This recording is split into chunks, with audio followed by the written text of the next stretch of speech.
The Wild Project. Entrevisté también en su momento a Ned Capelli, que murió el año pasado, murió ya con 97 años, y una tipa que había pasado por Auschwitz y se libró. Ella y su hermano. ¿Cuántos años estuvo en Auschwitz? Pues estuvo los 2 últimos años. Ella era de, a ver, voy a decirlo bien, de Tesalónica. Era griega, pero era de origen sefardí.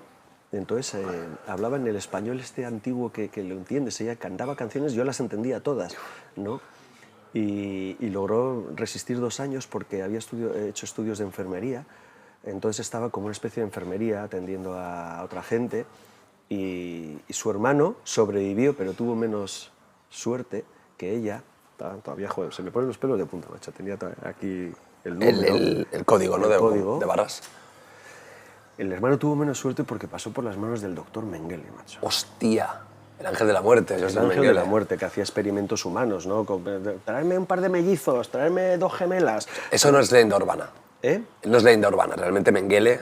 No, hostia. Hizo lo que hizo. Hizo lo que hizo, no, pero eso está muy demostrado, ¿eh? Cualquier visita mismo ahora a Auschwitz te enseñan un poco también las fotos de eso. Experimentos o... Sí. Y sí, no, al tío, hostia, lo destrozó por dentro, el tío, le faltaba un testículo, bueno, lo destrozó por dentro el tío y no superó, o sea, vivió, logró sobrevivir, pero hostia, se quedó muy perlado, ¿no? O como para no. Claro. Ella, sin embargo, era la bondad, tío, personificada.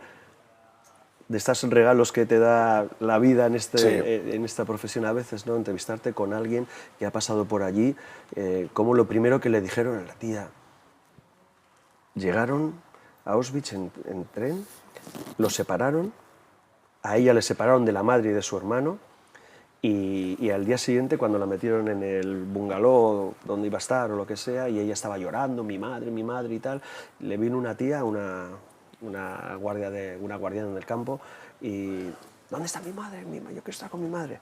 Y le señaló una chimenea donde salía humo. Dice, mira, tu madre es esa. ¿Ya la habían matado? Sí. ¡Hostia! Y ella, pero lo cuenta sin rencor, macho, lo contaba. Falleció creo que el año pasado. Y bueno, como te digo, de esos regalos de nuestra profesión, macho, de estar con gente así, ¿no? Bueno, superviviente de esa masacre. Eso sí que son supervivientes de verdad, ¿verdad? Claro, no lo que hay por aquí. Y no lo que hay por ahí. Ya he pasado, ya, sí. Vete 2 añitos. Vete 2 minutos a Auschwitz. 2 minutos. Y supera eso, supera Mengele, ¿no? ¿Cómo tiene que ser levantarte cada día sin saber si van a ejecutarte a ti, a tus amigos, a tu familia, y decir, bueno, ya veremos? Sí. Eso es. El reto era mantener la humanidad allí dentro, ¿no? Por lo que me han contado, y cualquier visita ahí lo ves también, ¿no? ¿Qué hubiéramos hecho cualquiera de nosotros? Pues sobrevivir. ¿Sobrevivir a costa de qué? De delaciones, al final mejor que caiga el compañero de cama de camastro que yo, ¿no? Un día más de vida es un día más de vida, ¿no? Y luego, pues mira, pues el que sabía tocar el violín porque les amenizaba las tardes a los guardianes, pues la que quería ejercer la prostitución, pues mejor así que viva, el que sabía hacer maquetas, pues te hago no sé qué, claro. El que sabía hacer poemas, pues te escribo poemas. O sea, cada uno se buscaba la vida como fuera, hostias. Los boxeadores, los que... De todo, claro. de todo, ¿no? Eso sí que es un microcosmos y una microciudad de la locura absoluta. Sí, yo creo que en la historia de la humanidad se habrán repetido genocidios y tal, pero holocaustos sistemáticos de este tipo, bueno, hay uno parecido que yo fui testigo también, en el 95, 94 en Ruanda, ¿no? Ruanda, los tutsis, ¿no?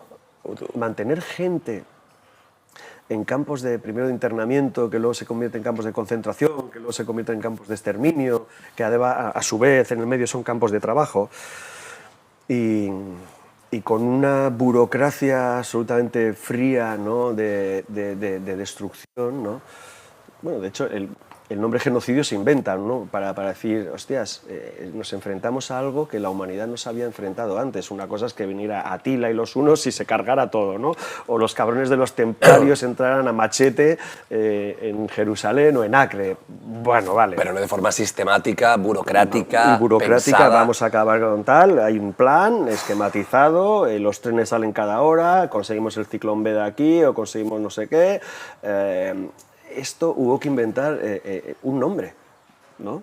Que era el genocidio, ¿no? Inventarse esa palabra y como inventarse el crimen contra la humanidad, que es diferente como delito, digamos, ¿no? Siempre, aunque casi siempre van juntos, ¿no?